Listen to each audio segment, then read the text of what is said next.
Assalamualaikum, my name is Muhammad Aiman bin Roslee and my matrix number is 2020490504. Today, I would like to present about topic technology, and the subtopic I would take is email rights, risks and responsibilities. First of all, I want to talk about the problem with email. Some of the problem is office workers in the US spend 25% of each day on email.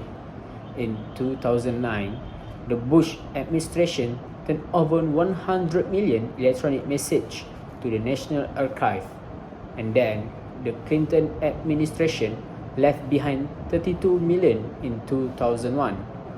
If you don't consciously insert tone into an email, it will have none. The message written without tone is a blank screen. It's a blank screen onto which the reader projects his own fears, prejudice, and anxieties. We use email for both personal and for professional purpose. There are very few non-verbal cues in email to tell us how to react. First of all, email that's unbelievably vague. Then, email that insults you directly. After that, we have the email that puts you in jail, the email that cowardly, the email that won't go away, the email that's sarcastic, the email that's too casual, and lastly, the email that's inappropriate. There is a reasons why you must love email, such as it's the best medium ever for exchanging essential information. Other than that, you can reach almost anyone on email, not just business people.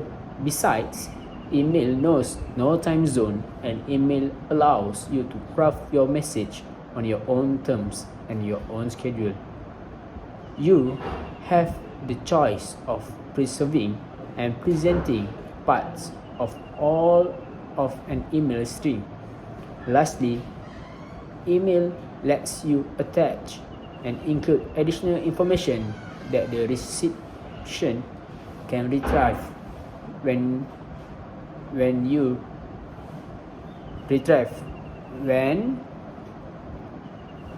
and if she chooses. If we have reason to love email, we must also have reasons not to email, such as the case of email encourage unnecessary exchange.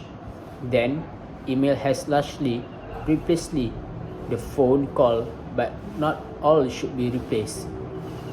You can reach everyone, and everyone can reach you. It's very egalitarian.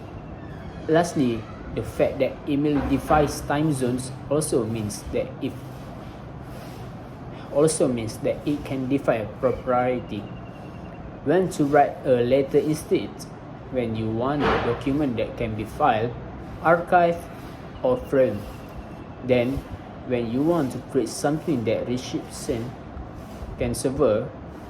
Other than that, when you don't want to instruct someone and also you want to take up a complex subject. When you really mean business, a subpoena, register letter, or policy memo. Lastly, when the material is so confidential, you can take any chance it might be forwarded with one click.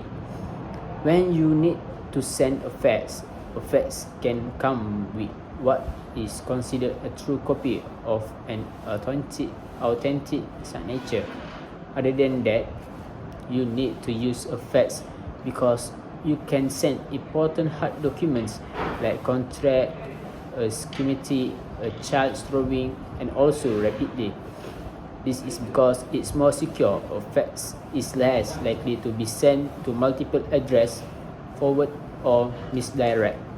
When do you need to make a phone call? When you need to convey or discern emotion. when you need to cut through the communication forest or when you need to move fast. Then, when you want a remote communication to be private, besides, when you need to reach someone who doesn't have email or doesn't check their email, phone call can engage people and get immediate response. Lastly, when you need to send a harsh email, you can soften it with a phone call. Why I prefer IM and text than email? Unlike email, they always work in real time. They make it possible for small, self-direct teams to talk and brainstorm. They are ideal for mobile, silent, and surreptitious instantaneous and communication. They still provide a record how to writing an effective email.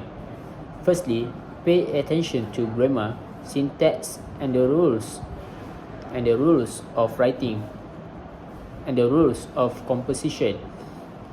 Use capital letters where they are called for beginning of sentence proper nouns. Other than that, you can use proper punctuation and spell each word correctly. Lastly, avoid abbreviations, and it's not IM, it's not TM, it's email. Words can be formal or informal, literal or figurative, precise or vague, understated, correct and exaggerate, simple or complex, common or rare, prosaic or poetic, contract or not. Ask yourself this: what's my relationship to the person I'm writing? Then make sure your word choice is appropriate. That's all from me. Thank you.